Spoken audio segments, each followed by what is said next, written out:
Okay, now let's look into the template for the proposal itself. So we have went through the rubric, now the template. So I've given you the template and you can find it in the Google Classroom. So here's the template, the first page. So here say put your title of the project here. So this is where you should put your title, and then put your date here, and then no, or you can put, if you want, you can put some photo over here.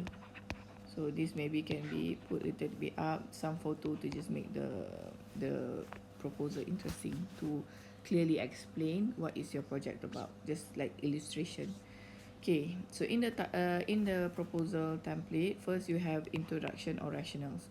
This is where you need to explain of um, why what is you going to do. So this is a link to the rubric that I discussed before, whereby you need to make it clear what is the project, and over here as well you should include the problem statement. So you should have some introduction, what is it about, what's the background of it, and then talk about the problem statement, what is actually you want to solve. And then, as I mentioned, if you want to get an excellent proposal, what they call it, introduction, in the rubric, you need to have evidence over here. So evidence can be, you can quote, you can quote some newspapers, or you can quote some, journal papers. You can quote any news, or you can quote somebody that you met in terms of the problem statement. Okay, so if you want to get full mark over there, need to have evidences. So when you say evidence, you need to have reference. So when you say reference, it means that you need to have a who said that, uh, the date, etc., or the year. Okay, so then we looked at the object. Then second part is the objectives of the event or the project. Here is supposed to be project, objective of the project. So objective, um, excuse me, objective, how to write a good objective. So I think sometimes I think students don't know how to write excellent objective. So in order to do that, you can Google about this, if you want to learn more. The objectives need to be smart. Okay, what does smart means? So S, let me make it bigger here. So S stands for hmm, S stands for specific. So the objective, each of the objectives, let's say you have three, do not have more than three. Three is already maximum. You can have one or two, but a good number is three. So each of the objectives should have this smart, value. What is smart? The first one, S, means specific. So you need to know, it cannot be too general. Oh, I want to clean the masjid. So it's not, it's very general. So you need to give specific details, which masjid, and also what is it, the whole masjid, or so on. So first, specific. And number two, it has to be M, measurable. What does measurable means? It means that when you do the objective, you make the objective, you need to be able to measure the outcome of the objective. For example, I will design three machine for cleaning. So three is measurable. So means in order later on, at the final outcome, when we evaluate, we know whether your objective is fulfilled or not. So it need to be specific and measurable. So we need to be able to measure the success of your. It cannot be too vague and subjective, such that cannot be measured. Therefore, we don't know whether you actually fulfill or not the objective. And number three is A. A is I forgot what's A. Go and Google it. A, can't remember for now, but you can Google smart objective, what it means. R is reasonable, and T is timely. Okay, so R should be reasonable. So it should be it cannot be something what you mean it cannot be something which is magical, that something you cannot it doesn't make sense. So it must be, although it's measurable. For example, you're going to find 3 unicorns.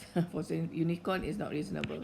So R, your objective should be reasonable, and T means timely. So it needs to be able, so we know the project should end by week 13 or so of the semester.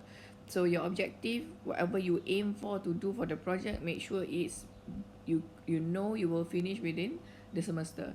So these are the criteria to have a good objective. So when you write your objective, please make sure you can tick all this. So so that so that it will be a good objective, therefore you get full marks.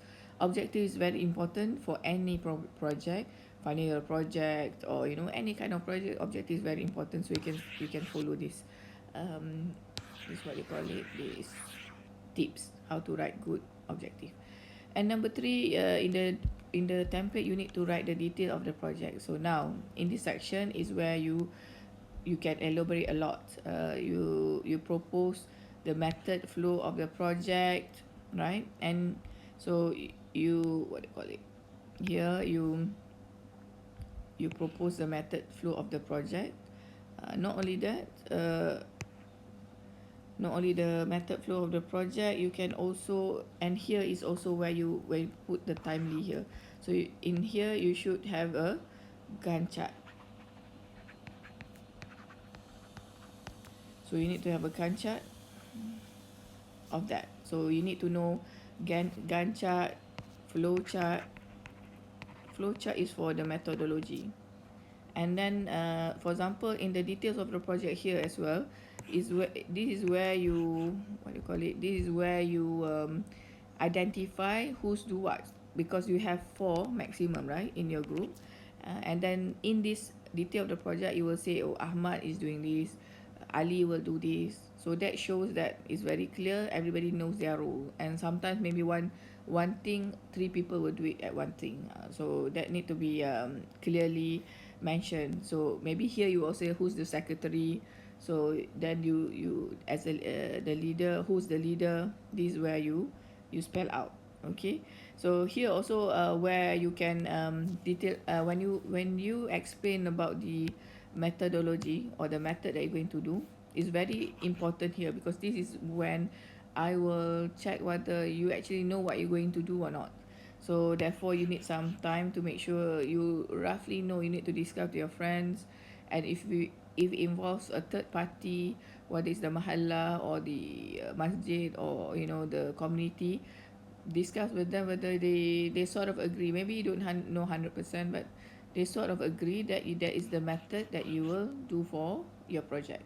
So here this should be the one of the longest what do you call it, part of the proposal, where you make it clear in the methodology. If it involves designing, this is where you should draft the design. Maybe draw simple, say this, then you can say the design will be further improved later on, but at least you there's some diagram to support. Okay, now then number 4, outcome of the project or impact to the society. So here you can highlight the outcome of the project and impact of the project. So now then here you need to explain in the end what the society will get. Okay, so make it clear, it doesn't have to be long, this one. Again, here you have member and responsibility.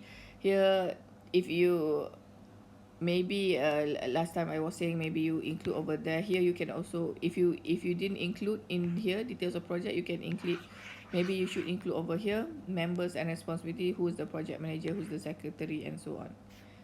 Okay, and number 6, the financial. Okay, so when I say in the details of the project, if you look at the rubric that I mentioned before, in the rubric they were saying about risk, health and safety matters. So anything, so make sure you need to study the rubric plus the template.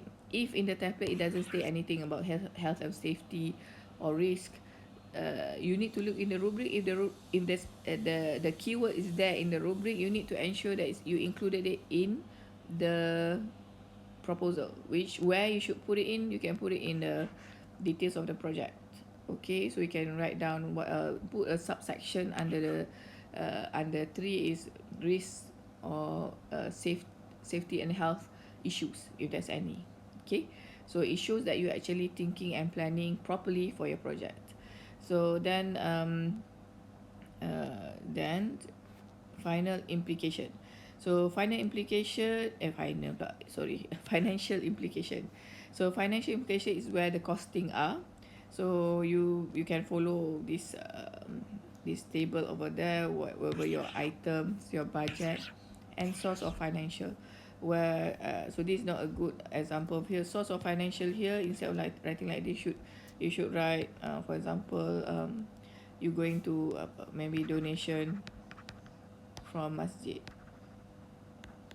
or maybe crowdfunding, or maybe our own expenses. Our own expenses means that is your pocket money. So this you need to be you can be as creative as possible. So regarding the financial, right? So if you're going to request from outside, you can write a letter, and then at the bottom there you can say approved by who. So you write the letter, show it to me, then I will maybe I will go through it, and if I agree, I will then sign the letter. So you can use that letter to request for financial, or over there you can put my phone number. If in case the masjid want to clarify, they can call me. But first the letter must go through me. Any letter for outside parties other than the class should go through me. If the letter, and in ethics, whatever in engineering ethics, whatever we do, we need to have permission. For example, if you're working on the mahalla, we need to get the permission of the principal. If masjid, the rector of the masjid, and so on. So we cannot do any, otherwise you'll be violating the rules and regulation of that place. And finally, conclusion. Who prepared by who? Prepared by who should be the secretary. And then make sure you sign and you put your name. Previous group, they don't sign, they just put their name. It show you like you don't care.